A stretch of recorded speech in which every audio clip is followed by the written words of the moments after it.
Alright, so this is a Khalid Muhammad video versus Dominic Carter, an interviewer from some station or whatever. And you could tell he's one of those sellout puppets. And I'm using this video so we can show people how to intelligently, logically, and the most important thing, controlling your spirit when dealing with racists and white supremacy, period. You understand? Because the Bible tells you that if you could be able to control your spirit, you could take over a city. Or you're better than a man that could take over a city. If you were able to control that spirit, because when you get emotional, you fight, you kill, you pick up the gun, you pick up a knife and stab somebody, then you in jail for life. You out here looking dumb, you leaving your kid. Or for some dumb shit. You know what I'm saying? Your girl cheating, whatever the case may be. You know what I'm saying? Niggas just get too crazy, so we need to understand that. Controlling the spirit logically is the objective to smash white supremacy. Our brain is what's going to take us out to this game. So let's get it in, man. This is Khalid Muhammad. This is the first video of this series of trying to understand, to break people down and understand logic and theory to help black consciousness and leadership. Let's go. And certainly in the Second Circuit Court and the Court of Appeals, Judge Chin and the higher court determined that my words were indeed words spoken in self-defense and self-defense only. But what kind of leader uses those words when there are people's lives at risk? A strong leader, a bold leader, an uncompromising leader. And then the type of leader that as soon as the stuff hits the fan, he leaves. Well, you know that I didn't leave, but you are playing the devil's advocate, as you do so often. You're sitting here in the place of the white man, saying what the white man wants you to say. Now, this is a news anchor, obviously, so he has a boss. What race is his bosses? All right, then. Seen in the newspapers, in the Post, in the Daily News, me in the middle of the police and the security holding me back. It was impossible to leave. I've even heard the lie that I left in a white Mercedes Benz, which was early in the morning at 9 a.m. when I went to Federal Express. The police froze all vehicles behind the stage. No vehicle was allowed to leave that day. And as I faced the Klan and Texas dragged our brother to his death, that is the way I faced them that day. And it is a propaganda scheme to say that I turned heels and ran, and I understand it's up to you to make sure that that gets out. But let me backtrack for 1 second. You've started with, I'm here in the white man's shoes, and I guess you're headed with the Uncle Tom. Do you work for New York One? I do work. Are you being paid for this interview? Do you get a... Who signs the checks for employees to get paid at big companies? Thank you. Check, sir. Is that the best shot that you have, the Uncle Tom line? I didn't call you Uncle Tom, but you said you said... When you insinuate stuff, you were telling that person what you already thinking inside of your mind. Whatever you're thinking comes out when you are flustered and you're confounded on the information that's coming at you. So now you're letting Khalid Muhammad know that you are working on an agenda, obviously. You confirmed it pretty much. It's better than it could be said. You are here indeed. I believe you are a professional, but I do also believe that as a professional, you have a job, you have a duty. And I don't believe that you are a reporter first. In the way that you have presented yourself to the community, a reporter who reports fairly. I believe that before being, shouldn't be a reporter first. You are not a reporter first. You should be black first with the responsibility. When you go to an employer at the interview, black people, be honest. Do you act black or do you try to act uppity? Do you try to act white? Do you try to act European? Be honest. Our black women can't even wear their natural hair to interviews. Our women can't even wear their natural froze and stuff like that in the work office. They have to have their hair down, hair braided or covered up, weaved out, permed in. Whatever the case may be, so it could be Eurocentric and presentable. Our men can't even keep beards on their face, can't even, style how we want it. We got to shave this and shave that, you know what I mean? It's always a game. flexibility? What kind of reporter would sit up and keep telling lies? What kind of reporter would try to confuse his people for a paycheck? Well, can you answer that, sir? Again, I'm here to ask the question. But can you answer that? Again, one other question. Will you answer that, sir? Minister, I'm not here to answer the question. What kind of reporter I'm here to ask the question. Put out false reports, sir? I don't You're my brother. I love you, but don't do this, brother. Be a strong reporter. Be a revolutionary reporter. It was Paul Robeson who said the battlefield is everywhere. And so you must battle on the battlefield at New York 1. Police made the move last year to shut down the generator. But you had to know, you're a very smart man. The city was not going to let you go 1 minute past 4 o'clock. Can one reasonably conclude that you were looking to spark an incident, possibly to spark a riot? Emphatically no, sir. I was not. And I appreciate the credit that you have given me. But I did indeed believe that there would be flexibility at the end of the rally because they had promised flexibility. And they had said that there would not be strict adherence to the 4 o'clock. So as you know, and I've heard you say, I had finished speaking. The police attacked an otherwise peaceful rally that had already concluded as I told our people to go on home in love and unity to their families. So I guess to some degree, sir, I did not believe that they would attack at 4 o'clock or 4:01 in answer to your question. Are you going to honor the 4 p.m. deadline tomorrow? Indeed, I will honor the 4 p.m. deadline on tomorrow. Are you willing to vow that you and your supporters will not call for violence tomorrow under any circumstance? The black man always has to be seen as the most violent creature on the planet Earth. White supremacy depends on it. If this big black man who's causing for liberation and black up education, up lifestyle, everything to just more positive for him, he has to be a violent character or some type of sadistic person for that to stop that whole sort of white America that, wants to get over racism doesn't find out. No, sir, I am not. We believe that by the grace and the power of Almighty God and our ancestors, that we have a God-given right. We have a human right, and according to white constitutional law, we also have, according to white constitution, a constitutional right to believe in peace if possible, but violence when necessary. Everything in nature, sir, will defend itself. We should not be the aggressor. We should not be provocative, but we should defend our men, our women, our children, and our elders, as Judge Chin said, in self-defense. I mean, they've given you a list of questions. Do you understand what he just did? When I say control your spirit and you could take over a city, he just told every single white person in America, listen, if you come with that shit, we will kill you. We are prepared. We are training.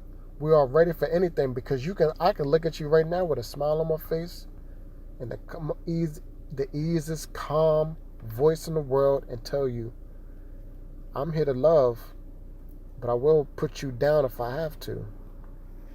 You're just making sure you go through every one of them. I hope they will give you a bonus, Mr. Carter. What would Dr. King think? You sit here and ask me what Dr. King... How could I possibly know what Dr. King would think? I think, though, that maybe Dr. King would understand that when you have a strong, militant, revolutionary, uncompromising voice out there, that it forces the enemy in a position to say, I'd better deal with Martin Luther King Jr. I certainly don't want to deal with the Black Power crew that's out there.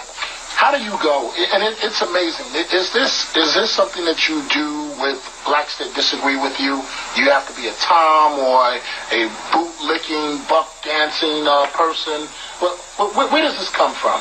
I mean, when has he even said that? Where did that come from? Agenda. You made this charge several times at me during this interview. You know absolutely nothing about... I call you boot-licking? No. You saw that face? You saw that face? He understood, like, where the hell did that even come from? Like, are you serious right now? Do you understand? What the hell? I haven't, but you said, I hope they give you... Am I disappointing you, Mr. Carter? And since I'm not saying those things, you're just going to give them to me. Is that what's happening? No. They're The nicest way to call somebody out on their bullshit. Bam. going to be angry with you when you couldn't get this across. So you're going to give these things to me. I haven't called you that, brother. You just said... Not one time. You said they sent you with a list of questions, and I hope they give you a bonus when you get back to the station. Well, does your wife hope that they'll give you a bonus? You don't know anything about me. Brother, I know that you have a family and a bonus could help. Minister,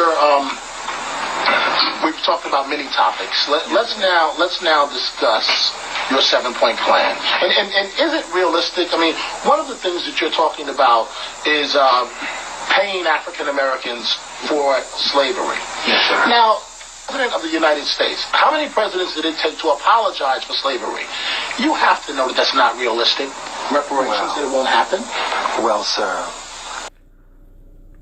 Anybody in the world that'll ever tell you that reparation for black people don't want to happen are racist or white supremacists.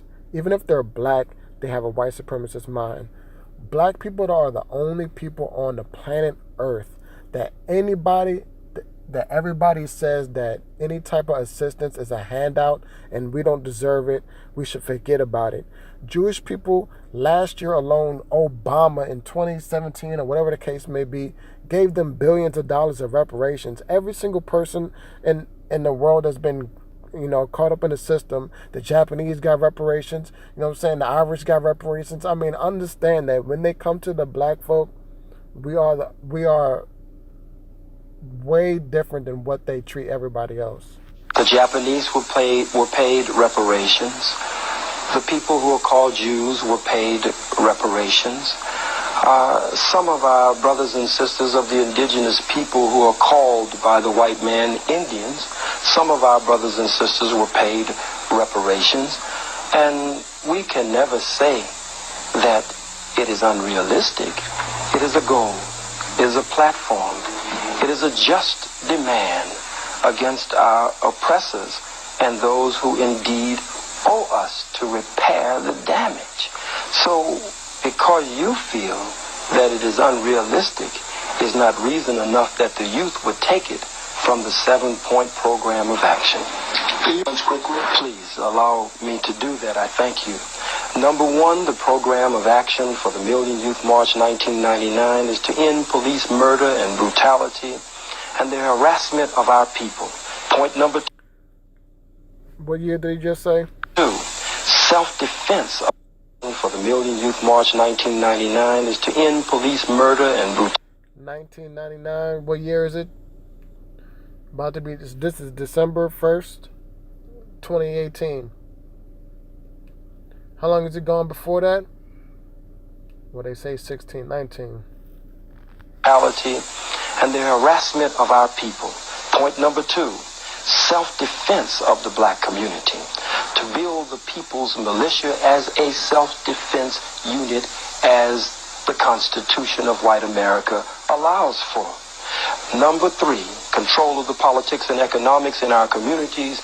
Build independent political, social, and financial institutions in our community. All realistic goals. Number 4, build independent schools, black liberation schools, community control schools, alternative schools, where we can train and teach our children a proper knowledge of self and education that will lead to one of our sub-themes of the march is saving our youth, securing our future. Black power into the year 2000 is the main one. Number 5, reparations for the descendants of African people enslaved in the United States of America. We have just touched. Number 6, everything he just said we still need today, people. Understand how fucked up this shit is. All political prisoners and prisoners of war. And number 7, self-determination for the black nation. 40 million Africans inside oppressed and colonized nation, and our struggle, the youth say, and we back them up 100%, and it is our struggle also, is for national liberation. What type of leader identifies an elected official, a council member, Yes, sir. and then has his followers, or his followers then follows that individual for several blocks, and the elected official, Bill Perkins, Councilman Perkins, feels threatened. They gave you the right questions. We never did that. That is why They gave you the right questions.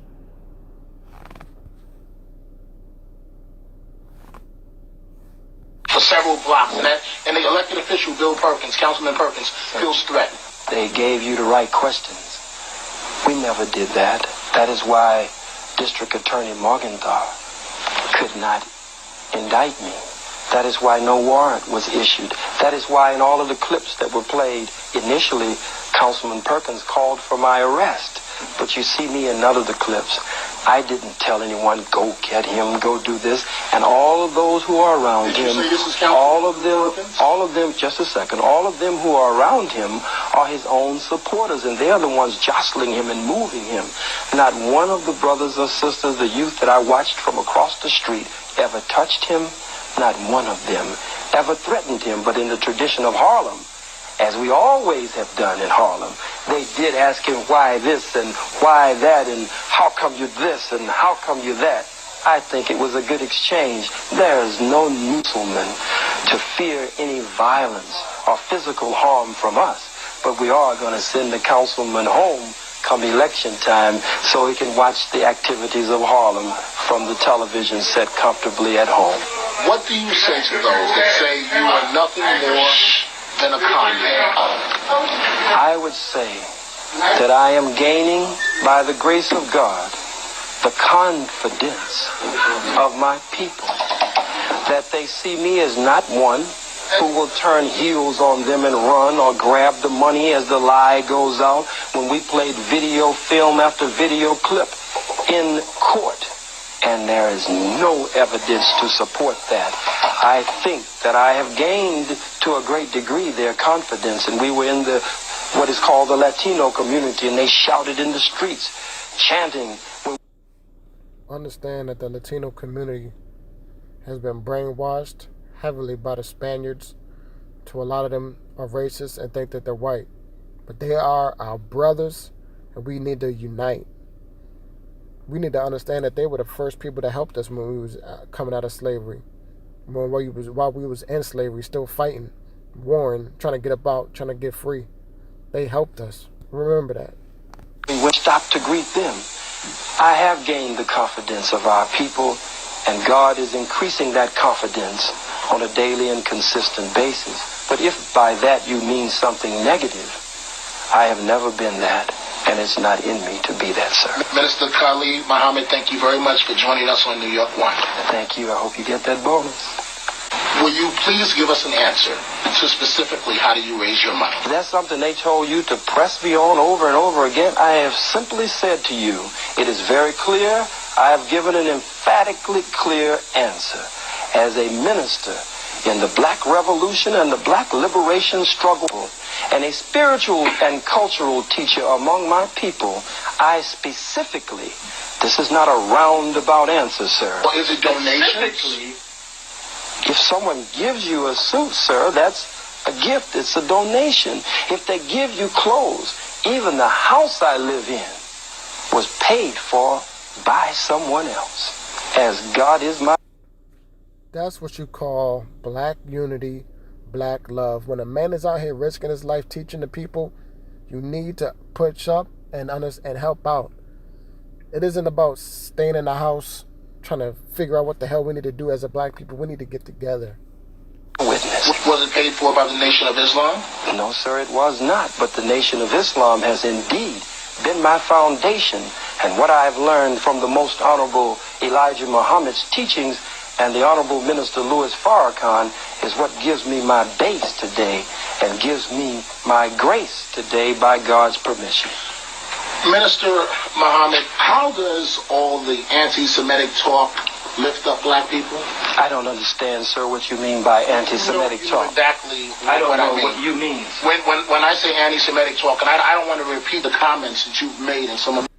Jewish people make it seem like no one can talk about them and no one could be Semitic. Like they are the only people in the planet Earth that are Semitic. If people need to understand what Semitic means, that comes out of the line of Shem from the Bible. You need to understand that they are not the only people that come out of Shem. And you know why they're doing that. And you don't want to ask me the question. About the cracker comments. The comments constantly about Jews keeping blacks down. Did you just see Khalid's face? He just looked at this man like, did you really just go to the cracker now? Now you want to go to the cracker word. That's where we're going to go? Let's look at that, sir. The comments that you've made and some of Then you don't want to ask me the question. About the cracker comments. The comments constantly. Right there. Like, nigga, really? Now we got to go to this fucking word that y'all created. Now I got to explain it to you because your white man told you to ask me. About Jews keeping blacks down. Let's look at that, sir, if you will. When I say, Brother Dominique, the cracker is a term of white origin. It is not a black term. And it is a term that has both a literal meaning and a figurative meaning. It means the cracker who cracks the whips, the whip or the whips with the old cat o' nine tails from chattel slavery. But it also indeed means one who cracks a whip today. Giuliani, Safer, who cracks a whip to keep his slaves or to keep his subjects or people he would like to be his slaves or subjects in his control, to crack that whip and keep them in line, to tell black elected public officials, I'm not going to meet you when Jallo was shot at 41 times, or Brother Abner Louima was sodomized. I'm not going to meet with you, but to immediately set up negotiations with the community, the so-called Jews in the Brooklyn area when something happens in their community. That's a cracker. We always said on the plantation, Lord, child, Lord have mercy. Here come the cracker man. He's the one who cracks the whip to keep you in line. Okay, well, what is, besides the... And the so-called Jews, I say so-called, not in mockery, Brother Dominic. I'm not playing to any cameras. They are the so-called Jews because we are the true Jews, the true Hebrews, the true and real Israelites, right, So when you laugh at those people on the side of the corner preaching, talking about we the Israelites, where do you think Khalid Muhammad just got that from? You want to talk about black power, but then talk about your brothers on the street corner? Remember what Khalid Muhammad just said. Stolen by them. Any cameras? They are the so-called Jews because we are the true Jews, the true Hebrews, the true and real Israelites, right, has been stolen by them. We are the true ones that fulfill Bible prophecy and scripture. Isn't it a fact that you know, by throwing out those terms, you're guaranteed press coverage? I'm not throwing out terms. I'm fighting age-old enemies, and I'm planting seeds in the minds and hearts of the youth and the masses of my... Out those terms, you're guaranteed press coverage. I'm not throwing out terms. I'm fighting age-old enemies. Age-old enemies. You see how he emphasized that since the beginning of time. You understand? Since the beginning of time, there hasn't been a time when we haven't been fighting. And I'm planting seeds in the minds and hearts of the youth and the masses of my people that we will not make the same mistakes again. As they say in the so-called Jewish community, never again, never again. What happened in your life that gave you your personal experience, your perspective? Never again. Meaning that we are the black people, the only people that are ever told to get over it. Forget about it. Slavery happened so long ago. But nobody ever tells the Jewish man to forget about the Holocaust. His was 7 million, something like that, million dead. Ours is, what was it, 700 million? Some crazy number? Come on, man. It's fucking incredible. On Jews in your lifetime? Study, experience, living, studying the teachings of Dr. Yosef ben Yachanan, studying the teachings of Dr. John Henry Clark, studying the Most Honorable Elijah Muhammad, Minister Malcolm X, the Honorable Marcus Mosiah Garvey, and Dr. Louis Farrakhan, Dr. Barashango, and Browder, and Akbar, and many others. There are volumes of material, and even studying the book called The Secret Relationship Between Blacks and Jews, a book that thick with nothing but so-called Jew historians and scholars who explain their role in the black or the African Holocaust. Do you have a Jewish friend? No, sir, I do not have a Jewish friend. I am the black Jew. I am the black Hebrew. I am a member of the family of the black Hebrew Israelites. But if you're asking me... Understand, he just said he's a member of that. He understands that. He tells that the Israelites are speaking the truth. You're a child of God. So when you love Khalid Muhammad and understand that this man is on his stuff, how intellectual he can be, understand what he just said as well.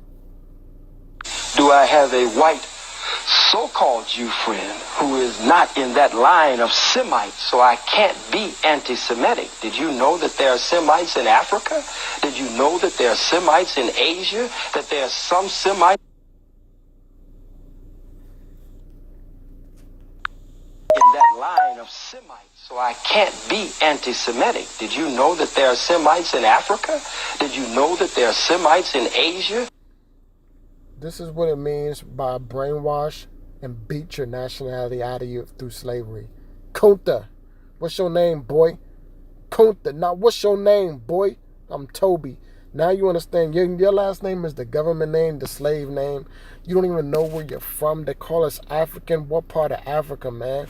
Let's just be real here. And now you got the Jewish man telling you nobody can say nothing about somebody, but we are the same people of the Shem. We are Shemites. What? That there are some Semites so black and purple, black and beautiful. These are people using a political... Black and beautiful, baby. Melanin, what up?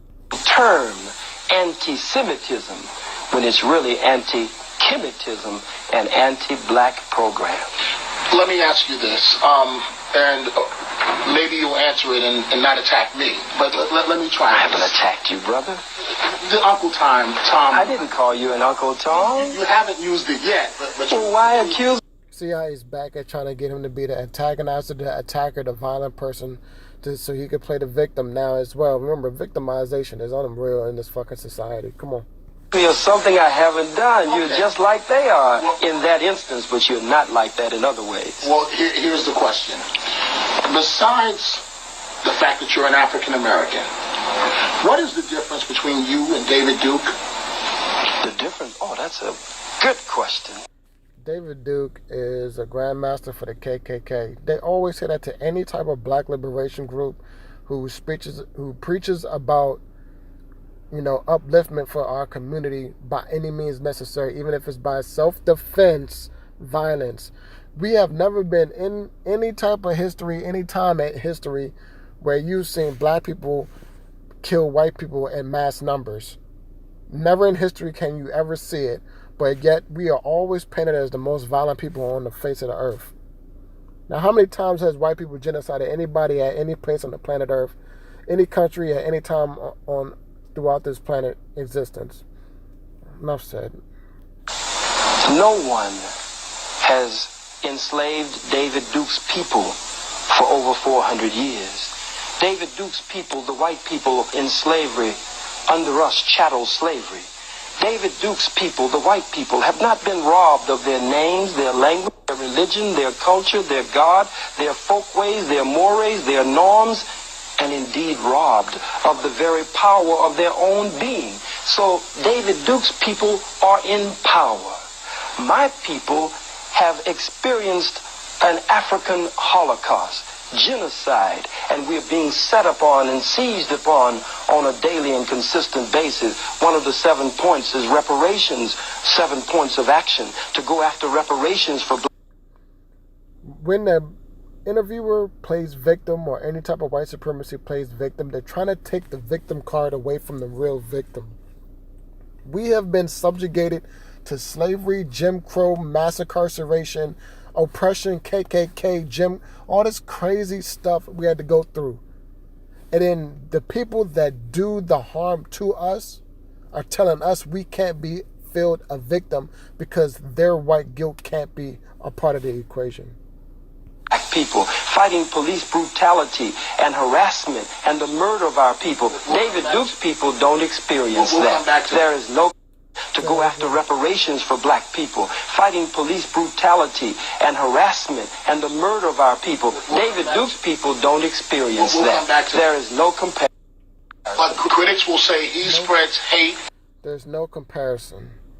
They do not experience what we do because they are the ones doing it to us. The people who they say that are not racist in this country, what are y'all doing? Y'all see it's happening. I see a few people with a few foundations, blah, blah, blah. Ain't none of that stuff really making any change because you know that. You don't want us to be on our own and separate and get back our black Wall Streets and stuff like that. Y'all don't really want that at the end of the day.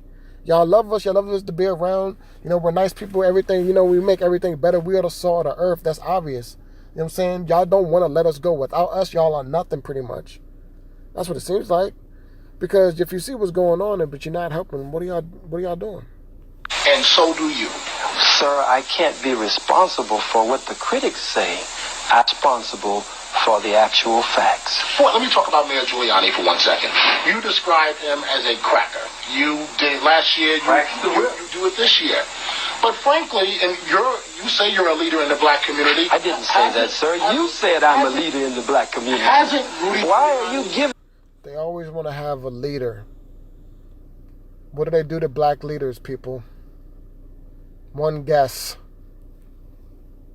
Me words here today. Hasn't Rudy Giuliani? Did I say I'm a leader in the black community, sir? You have. Did I say I'm a leader in the black community, sir? You claim to be. I have never said that, sir. But can you answer my question? But I don't want you to base your question on a false premise as you do when I'm not present. I'm here today. When you hold a million youth march and you say you're going to have 50,000 people as you did last year. And we did have 50,000 people. You know we didn't have 6,000 people. And you follow what the city says? You parrot what Giuliani and Safer say? I don't parrot what anyone says. But where did you get the 6,000? I make my own observation. But you just told me the city said it. Now you say you got it from your own observation. Now which one is actually true, Mr. Dominique Carter? What's actually true is I make my own observations from looking from up and down. And you saw only 6,000 people, sir? I didn't say what I saw. How many did you see, sir? But see, this is very interesting because you. Brother, we love you. Don't do that. Let's hurry and get to your question. My question is, you criticize Mr. Giuliani, but isn't the fact of the matter, Mr. Giuliani has done much more for Harlem than you ever have? Oh my God. Holy crap. Yo, Massa take real good care of us. You understand that? Massa done did way more than us than you ever had. Massa give us the best type of hog. He give us them chitlins, boy. What the hell you do? All you do is all here pick cotton. Who the fuck is you to be talking this shit to our Massa? You know what our Massa do, boy? He keep me in the damn basement of the house. You know it's hot down there. And it's a lot of rats, but it's better than the barns out here. Man, that Massa done treat me good. How the hell would you come up against Master like that? I would have to say that that's not only incorrect from my perspective, but there are many, many, many black people. You perhaps from your seat and however big or little your check is may not be able to say it, but there are many black people who would have to disagree with you, sir. Well, from me for one, check. From building up 125th Street. He tore down 125th Street. He's brought in white merchants, white commercial interests who are biting up Harlem. Excuse me, sir. To have jobs back? But if you are like Giuliani and your political platform is based on from welfare to work, and looks like it's from welfare to farewell to black people, then you would work hard to make sure that black people can set up their own businesses, since you are supposed to be, according to this white politics, the mayor of all of the people. Don't bring in outsiders Negro politicians are saying in Harlem, the outsiders, talking about us. But I live in Harlem. Attorney Wareham lives in Harlem. Scores of our organizers live in Harlem. These are outsiders coming in. He wouldn't have moved the vendors from 125th Street. This was the African marketplace of the world. People from all over Africa and Europe and the Caribbean looked forward in the Caribbean to coming to 125th Street. Make a way, if you're serious, that black people can set up department stores, shoe stores. Black people can set up their own businesses and build up the community where they are. That's the only way we're going to get through this, man. All those Chinese restaurants that's feeding you rats and mice for your General Tso's chicken, you know what I'm saying? All of those East Indian, bodegas and Taco Bells and Dunkin' Donuts. We need to take over those businesses. It's not even about just starting your own business. It's more or less just getting together 5 people who want to put in $1,000 each and start a franchise of a Dunkin' Donuts or McDonald's or anything. It takes like $5,000 to $6,000 to do a franchise for one of these companies, people. All we got to do is get the people out of our neighborhoods. Get them out. the platform we stand on with the Million Youth March program of action, but it is not Mr. Giuliani's platform. My question was, hasn't he done a whole lot more for Harlem than you have? And I've already answered you. Somehow you keep missing me. What have you done for Harlem? He don't want to hear this. What have you done for Harlem? He's looking for something specific. At this very moment that we sit here, I'm bringing black power, black nationalism, Pan-Africanism. That's what they don't want. They don't want that love. That's that unity. And whatever banner there is, you know what I'm saying, we need to unify. They don't want unity. They say that they love black people, but they don't want you to unify. Black liberation theology, the stage in creating the atmosphere for gaining a greater knowledge of ourselves and history and our heritage, so that we, based on the program of Garvey and Elijah and Malcolm and Farrakhan and Carlos Cook and others, that we can begin to do something for ourselves instead of always waiting and depending on a handout from the slave master. So based on... We don't want no handout. Reparations is due. You understand? But we're not going to wait for them to give it to us neither. Because sooner or later, we're going to take it regardless. It depends on how you want to do it. You understand? It doesn't mean about getting no violent. Because once we understand the power that we have economically, you know what I'm saying, we make this country move. Without us, this country is nothing. So the thing is, you got to understand that Khalid just flipped that whole type of attack on him, back on him, and black on white supremacy. To understand that in the most commonest way, we are a force. What you just said, if you have only 1,000 people, maybe 2,000 out there tomorrow, will your event be a failure? It will not be a failure because millions have heard our message. You've made sure of that, Mr. Carter. What is your opinion of Dr. Martin Luther King? I believe that Dr. Martin Luther King Jr. was a good man. I believe that his heart was good. I believe that he loved our people with all of his being, and he wanted to breathe free. I believe that he tactically made one mistake, and that was that he attempted to judge the white man by his own good heart. And what does that... What you got to understand is, how can you trust somebody's soul if they don't have one? You cannot judge somebody's morals by your morals, because whose compass is the same as yours? Last time I checked, the way the white man greets people in the new countries is enslaving and murder. Black people have been trading with other black people across the world for millions of years. Say about Dr. King? That says that Dr. King was one of the greatest that ever came among us. But like all of us, he was not perfect. All right, that's it. Thank you.